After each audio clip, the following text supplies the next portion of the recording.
Welcome back to what Arty Noobs for General Disturbance. This is the SU-130PM. It's the Tier 8 Russian or Soviet turreted tank destroyer. It's located on the north spawn of Steppes and it's under the command of ineedcoffeedude. Well, last time we saw this, he was actually being trolled by somebody to get a good firing position.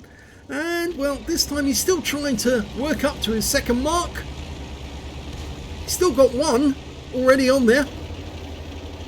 Now it's a 13cm gun based on a hull that was basically a blueprint, but the 13cm gun will do a massive 520 alpha with penetration of 243mm with standard AP, and that goes up to a massive 320 with the heat rounds. Now, the only drawback with this tank destroyer, apart from the fact that it has virtually no armour, which means everything that touches it normally goes straight through, especially Arty, and that can be very inconvenient because if you get a high roll from a high caliber Arty, this tank destroyer goes out the game. But it does actually have another inconvenience, and that's the fact that the gun will only turn 77.5 degrees either side of the centre line. Fires at the VK but doesn't get a hit. He was spotted, so he has to pull back.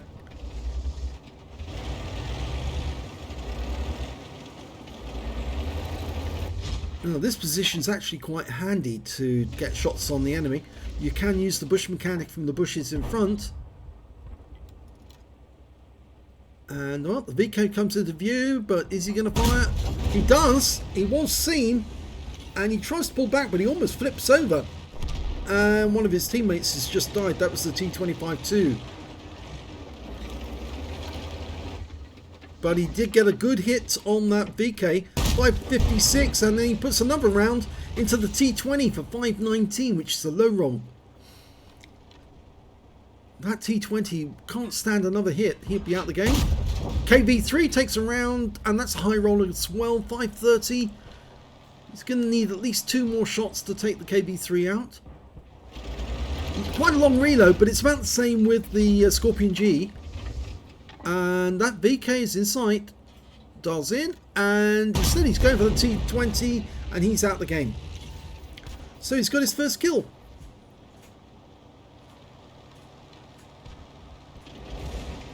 Now, a lot of people who actually play the Scorpion will play the SU-130PM as well, because they are quite complementary in terms of what they will do. And he fires the snapshot there at the VK. It wasn't fully dialed in, but he hits the tracks. And the VK fired back, but he's still there. And can we get another one in? He tries it, a blind shot, and he gets him. So that's his second kill.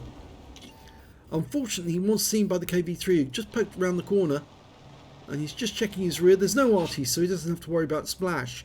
What he does have to worry about, though, is that somebody might poke around the corner and put a round into him when he's not looking. Okay, Tiger making his approach. Puts one through the turret. 530, a high roll. Was spotted again. Pulls back to avoid being hit by that KV-3. He's expecting that guy to pull forward. Yeah, he's aimed in that corner just in case. And the Tiger's got company. Now he's turning round because I think he's going to try and relocate to a new firing position. The Tiger and the VK were just getting too close.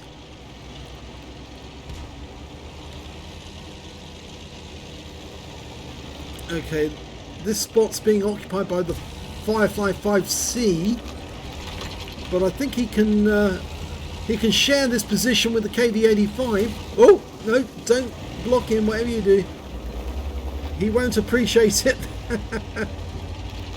Oh, the KV-85 just took a shot from one of the enemy over there. I think that might have been the KV-3. Well, he's trying to blind round. He was seen. Somebody was looking, but he didn't appear to get any damage on the enemy.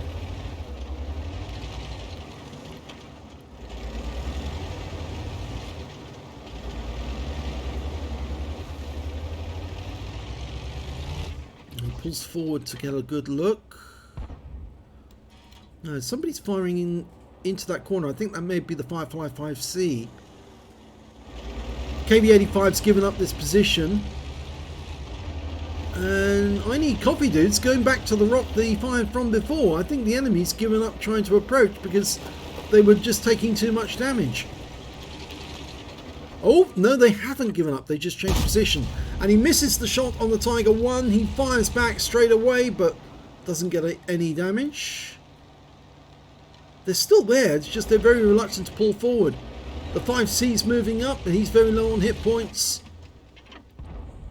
Going for the Tiger. Yep, nice shot. High roll. 587. We can see where the KV3 is, but we lose the 555C. They lose the Tiger. And we can see the KV3 pulled back behind the rocks. And the VK, well, he's very unhappy and he's pulled back. And the Cromwell, somewhere to the other side, is actually pulling round. We've got the turret round far enough to actually shoot in that direction. Yes! Cromwell's out the game. So that is 3 kills now for I Need Coffee Dude. Will the KV3 poke his nose out?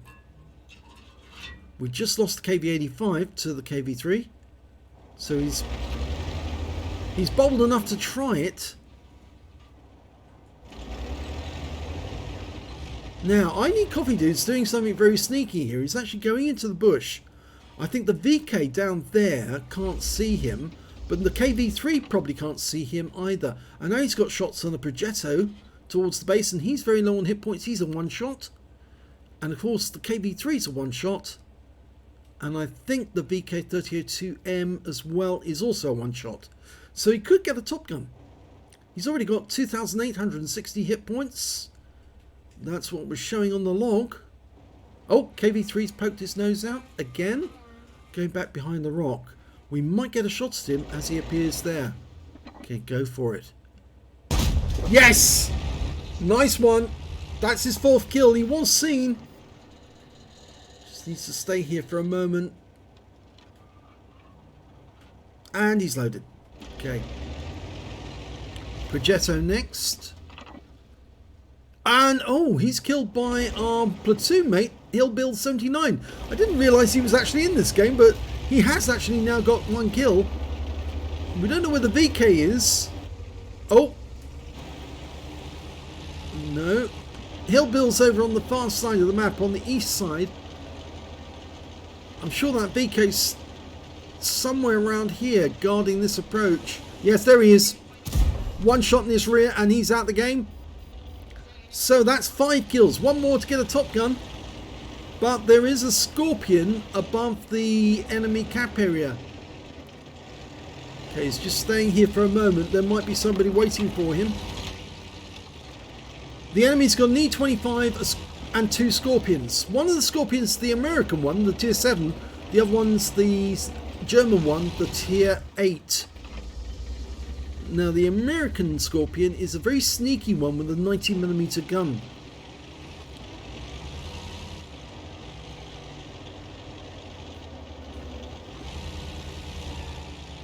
It's got no armor though, so any round that hits it is probably going to actually go straight through. We know where the E25 was last seen. He's over on the east side of the map. The Scorpion, the German one, is above the cap area. There's the E25. Long range shot, but we can do it. If he stays still enough. Yes! That's the top gun. Is he going to go for the Radley Waters? He could. He could do it. He's loaded, ready to go. Now, where is the other Scorpion?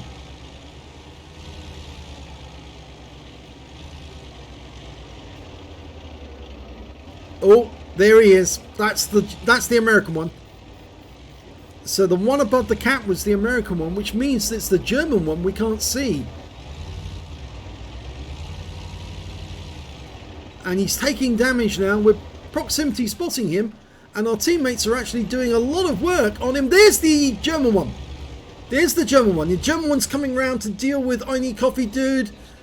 Locked on, puts a round into him. Follow him down. Oh, unfortunately, we take 1 round from the 128mm gun.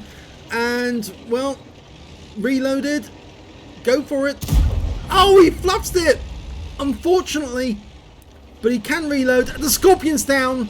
The kill went to our T20. And that just means the American Scorpion's the only one left. Here we go. Bye-bye.